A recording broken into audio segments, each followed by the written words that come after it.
The Quantified itself is the living, breathing part of the web or the technology scene where people genuinely care about data.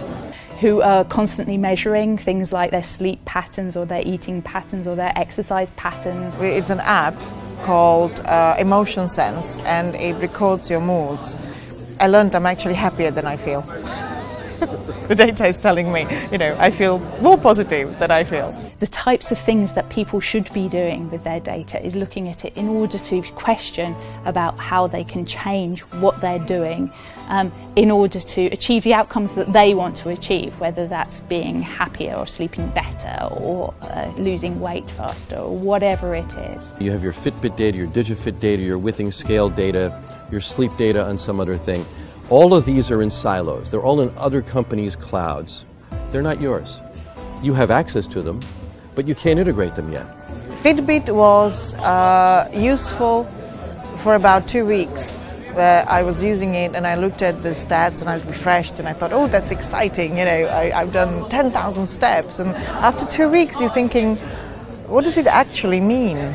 All of these things need to be integrated, and it's best if we do it. It's personal. So personal clouds are going to be far more important than corporate clouds. But what's going to happen with personal clouds is the same thing that happened with personal computing.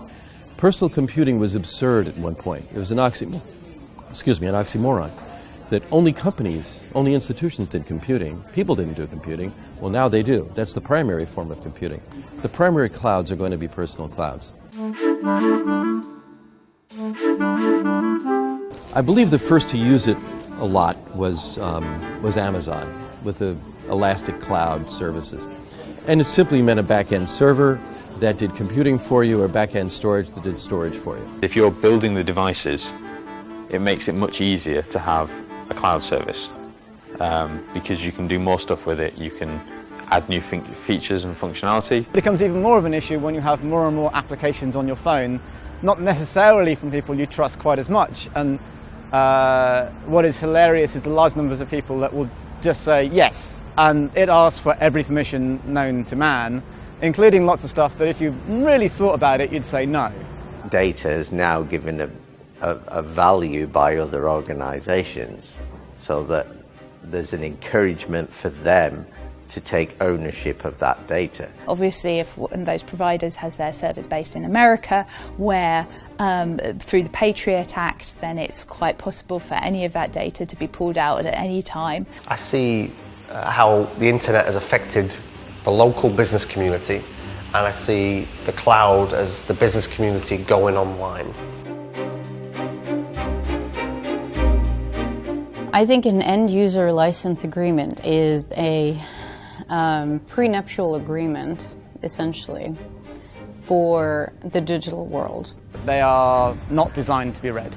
In fact, in many ways, they're designed not to be read, and what they're really saying is, please don't sue us, we can do anything we want. Most people wouldn't necessarily understand because they're legal, and legal language has nothing to do with normal language. It's a different kind of English. It doesn't make any sense. People don't think about it. Just click through, just get to the experience. It's an impediment. It's just in the way. If you cannot reject them, if you cannot actually say, well, I'm fine with that but not with that, what's the point? It does not allow for a real dialogue between a consumer and the provider of a service. If you've spent £500 on a device and you connect it up and it presents you with a license agreement to agree to, and you've unboxed it all and everything, there's going to be a certain amount of reluctance on your part to say, I'm not too keen on that bit there, I think I'm just going to sling it all back in the box and send it back to the shop. We look at our iPhone or our Android phone and it says, our terms have changed. Read our 55-page document and click accept. In law, those are called contracts of adhesion. What they mean is that one party is required to adhere to it while the other party can change whatever they want.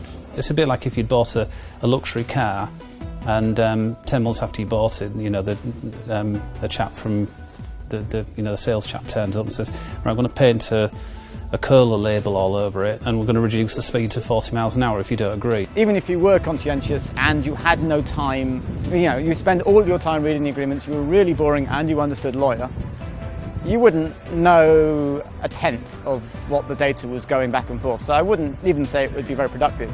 In a way, it acts as a barrier for innovation, I think, because once you could if you could let people really choose which piece of the agreement they'd like to sign, they might have a relationship with the service that's very different and very rich, actually. Now, you could say maybe if we all read them and become more aware and then create some kind of pressure on those companies, and yes, it could happen. I know that there are some people who are also trying to, educate kids about end-user license agreements and getting them to kind of write their ideal bill of rights, as it were, for using an object. And so there are attempts to kind of make them comprehensible. For me, it's safety first, and the irritation of being asked whether I can whether they can access my data is a small inconvenience compared to the alternative.